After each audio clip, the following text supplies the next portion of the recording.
আসসালামু আলাইকুম দর্শক, আশা করি সকলেই ভালো আছেন। ডিজিএফআই এর হেডকোয়ার্টার ভেঙে দেওয়ার হুঁশিয়ারি দিলেন নাসির উদ্দিন পাটোয়ারি। দর্শক, হঠাৎ কেন ডিজিএফআই এর হেডকোয়ার্টার ভেঙে দিতে চাইলেন তিনি? অবশ্যই কোনো উদ্দেশ্য আছে। গোয়েন্দা সংস্থার সমালোচনা করে এনসিপির মুখ্য সমন্বয়ক নাসির উদ্দিন পাটোয়ারি বলেছেন, একটা গোয়েন্দা সংস্থা বাংলাদেশে ডিজিএফআই আপনার আমার পকেটের টাকায় চলাফেরা করে। তারা কত টাকা খরচ করে বাংলাদেশের মানুষ জানতে পারে না। তারা কোনো দায়িত্ববোধ নেই, জবাবদিহিতা নেই, স্বচ্ছতা নেই। তাদের একটাই কাজ, মানুষকে ভীতি প্রদর্শন করা আর আয়নাঘরে বন্দি রাখা। আপনারা আয়নাঘরে, নাসির উদ্দিন পাটোয়ারি আরও বলেন, আমরা আয়নাঘরে ভেঙে দিয়েছি। সামনে যদি একই ধরনের প্রচেষ্টা করা হয়, অর্থাৎ আগের মতো প্রচেষ্টা যদি ডিজিএফআই করে, শেখ হাসিনার আমলে যেভাবে ডিজিএফআই কাজ করত ওইভাবে যদি কাজ করে, তাহলে অবশ্যই এটা সংস্কার দরকার। প্রয়োজনে ডিজিএফআই এর হেডকোয়ার্টার ভেঙে দেব। যথেষ্ট সহ্য করেছি। বাংলাদেশে যদি ডিজিএফআই থাকতে হয়, অবশ্যই এটা সংস্কার করতে হবে। অর্থাৎ নাসির উদ্দিন পাটোয়ারি ডিজিএফআই এর উপর যে ক্ষোভটা যাচ্ছেন সেটা হচ্ছে যে ডিজিএফআই এর কোনো দায়বদ্ধতা নেই। তারা টাকা নেয়, টাকা নিয়ে কি করে, জনগণের পকেট থেকে। বাংলাদেশ সরকারের যত প্রশাসনিক বা সরকারি কার্যালয় আছে সবই তো জনগণের টাকাই চলে, এটাই হচ্ছে মূল কথা। কিন্তু ওনার কথা হচ্ছে ডিজিএফআই এর কোনো দায়বদ্ধতা নেই, তারা কোনো ধরনের হিসাব নিকাশ দেয় না। তারা মানুষকে ভীতি প্রদর্শন করে এবং যখন যাকে খুশি তাকে আয়না করে বন্দি করে, এরকম একটি অভিযোগ দায়ের করেছে নাসির উদ্দিন পাটোয়ারি। গত মঙ্গলবার 22 আগস্ট তিনি এই ধরনের কথা বলেন। সংস্কার শেষ না হলে আগামী ফেব্রুয়ারি ত্রয়োদশ জাতীয় সংসদ নির্বাচন হবে না বলে হুঁশিয়ারি দিয়েছেন নাসির উদ্দিন পাটোয়ারি। তিনি বলেন, নির্বাচনের তারিখ ঘোষণা করা হয়েছে ফেব্রুয়ারিতে। সংস্কার শেষ না করে যদি ফেব্রুয়ারিতে নির্বাচিত সরকার আসে বা নির্বাচন হয়, তাহলে আমাদের যে ভাইয়েরা শহীদ হয়েছে, রক্ত দিয়েছে সংস্কারের জন্য, কবরে গিয়ে তাদের লাশ ফেরত দিতে হবে এই সরকারকে। ভয়াবহ কথা বলেছেন নাসির উদ্দিন পাটোয়ারি। তিনি বলেছেন, সংস্কার শেষ না হলে কোনো ধরনের নির্বাচন তারা মানবে না।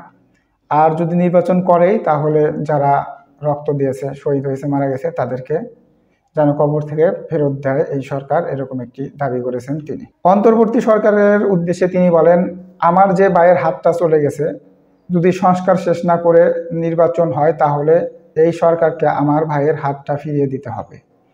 যে মায়ের বুক খালি হয়েছে, ওই মায়ের বুক সন্তান ফেরত দিতে হবে। পুরনো সংস্কৃতিতে নির্বাচন হলে জুলাই কেন এত মানুষ আহত নিহত হলো, এই প্রশ্ন তুলে এনসিপির এই নেতা। অর্থাৎ আগের সিস্টেমে যদি নির্বাচন হয়, কোনো ধরনের সংস্কার যদি না হয়, শেখ হাসিনা যেভাবে নির্বাচন দিত সেভাবে যদি নির্বাচন হয়, তাহলে কেন জুলাইয়ে আমার ভাইয়েরা জীবন দিল, রক্ত দিল, আহত হলো, পঙ্গুত্ব বরণ করলো, এই কথা বলেছেন নাসির উদ্দিন পাটোয়ারি। একই সংস্কৃতিতে, ডামডলে, একই ফ্যাসিবাদ সংবিধানে, একই সিস্টেমের মধ্য দিয়ে আমরা নির্বাচনে যাচ্ছি। অর্থাৎ ওনার দাবি, বর্তমানে যে সিস্টেমে নির্বাচনে যাওয়া হচ্ছে এটা সেম শেখ হাসিনার সময়ের নির্বাচনের মতো করেই করা হচ্ছে, কোনো ধরনের সংস্কার করা হয়নি। তাহলে এতগুলো মানুষ শহীদ হওয়ার প্রয়োজন কি ছিল? এতগুলো মানুষ আহত হওয়ার প্রয়োজন কি ছিল?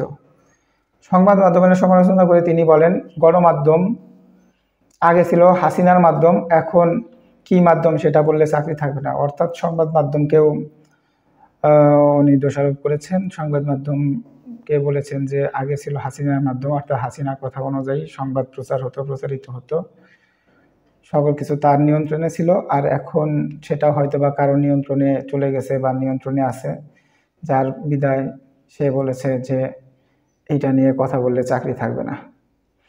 দর্শক, নাসির উদ্দিন পাটোয়ারি যে অভিযোগ করেছেন বা যেটা বলেছেন, এখানে সে বেশ কিছু কথা বলেছেন। ডিজিএফআই নিয়ে প্রথমত কথা বলেছেন। ডিজিএফআই এর কার্যক্রম বা তাদের হচ্ছে গিয়া চালচলন নিয়ে সে কথা বলছে যে যদি কোনো ধরনের সংস্কার না করা হয় ডিজিএফআই এর প্রয়োজনে, যেভাবে আয়নাঘর ধ্বংস করে দিয়েছে ছাত্র জনতা,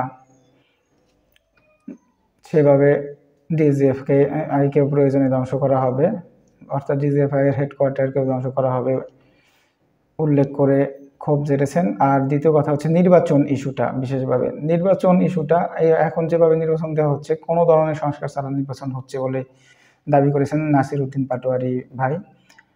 নাসির উদ্দিন পাটোয়ারি আরও বলেছেন যে কি কারণে জুলাইয়ে এতগুলো প্রাণ দিল, কেন প্রাণ দিল।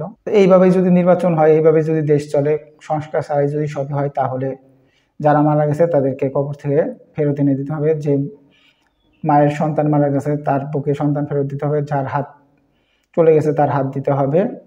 এই সরকারের প্রতি তিনি ক্ষোভ ঝেড়েছেন। দর্শক, তার এই ক্ষোভ বা তার এই চাওয়াকে আপনারা কিভাবে দেখছেন অবশ্যই কমেন্টসে জানাবেন। ধন্যবাদ সকলকে। আসসালামু আলাইকুম।